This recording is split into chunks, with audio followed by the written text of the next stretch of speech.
வணக்கம் நண்பர்களே, அனைவருக்குமே பார்த்தீங்கன்னா வணக்கம். சற்று முன்பு முதலமைச்சர் ஒரு கோமாளி துரைமுருகன் வெளியிட்ட ஒரு மிக முக்கியமான ஒரு தகவல் ஒன்றை பார்க்க போகிறோம் நண்பர்களே. உண்மையிலேயே நம்முடைய தமிழ்நாட்டின் முதலமைச்சருக்கும் உதயநிதி ஸ்டாலினுக்கும் பார்த்தீங்கன்னா ஒரு பனிப்போர் அப்படின்றது தொடர்ந்து எழுந்து கொண்டிருக்கிறதை நம்மளால பார்க்க முடிகிறது. உண்மையா அப்படின்னு பார்த்தீங்கன்னா உண்மைதான் நண்பர்களே.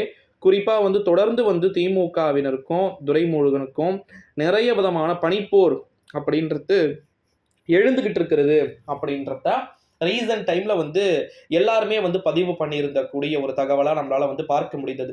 இந்த ஒரு சூழ்நிலையிலே திமுகவினருக்கும் முதலமைச்சருக்கும் தொடர்ந்து இப்படியே பிரச்சனைகள் போயிட்டு இருக்கு. திமுகவினர் ஒரு ரெஸ்பான்சிபிலிட்டியே இல்லாத மாதிரி பண்ணிக்கிட்டு இருக்கிறாங்க. திமுகவினர் டோட்டலா பின்தங்கிய ஒரு சூழ்நிலையில எல்லாத்தையுமே பண்ணிக்கிட்டு இருக்கிறாங்க அப்படின்னு சொல்லிட்டு செய்திகள் என்பது வெளியாகி கொண்டிருக்கக்கூடிய ஒரு சூழ்நிலையிலே நண்பர்களே, உண்மையில முதலமைச்சர் பாத்தீங்கன்னா ஒரு கோமாளியாகத்தான் இருக்கிறார். கோமாளியாக இருக்க வேண்டிய ஒரு சூழலுக்குத்தான் தள்ளப்பட்டு இருக்கிறார் அப்படின்னு சொல்லிட்டு தகவல்கள் என்பதும் பரவலாக எழுந்து கொண்டிருக்கக்கூடிய ஒரு சூழ்நிலையிலே 60-70 ஆண்டுகளாக ஆட்சியில் இருக்கக்கூடிய நான் எந்த ஒரு பெரிய பதவிக்கும் என்னால் வர முடியவில்லை. இன்று வந்த உன் மகன் துணை முதலமைச்சர் என்று பேசிக்கொள்கிறார்கள். இந்த ஒரு சூழ்நிலையில தான் முதலமைச்சருக்கும் துரைமுருகனுக்கும் கடந்த சில காலங்களாகவே இந்த பனிப்போர் அப்படின்றது தொடர்ந்து எழுந்துகிட்டு இருக்கிறத நம்மளால பார்க்க முடிகிறது. நம்மளால பாத்தீங்கன்னா உணர முடிகிறது. ஓகேங்களா?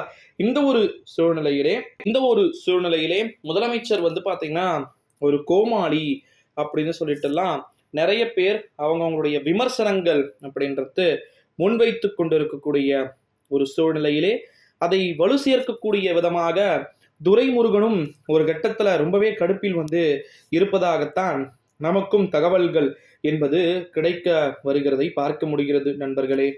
இந்த ஒரு சூழ்நிலையிலே முதலமைச்சர் ஒரு கோமாளி அப்படின்னு சொல்லிட்டு துரைமுருகன் அவர்கள் கூறியிருப்பதாக தகவல்கள் என்பதெல்லாம் வெளியாகி அது ஒரு புறம் மிகப்பெரிய ஒரு அரசியல்ல பேசு பொருளாக மாறி இருக்கிறத நம்மளால பார்க்க முடிகிறது நண்பர்களே. ஸோ அதனால நம்ம கண்டினியூஸா வெயிட் பண்ணி பார்க்கணுமா ப்ரோ அப்படின்னு கேட்டிங்கன்னா எஸ், தொடர்ந்து நம்ம தொடர்ந்து பொறுத்திருந்து தான் பார்க்கணும்.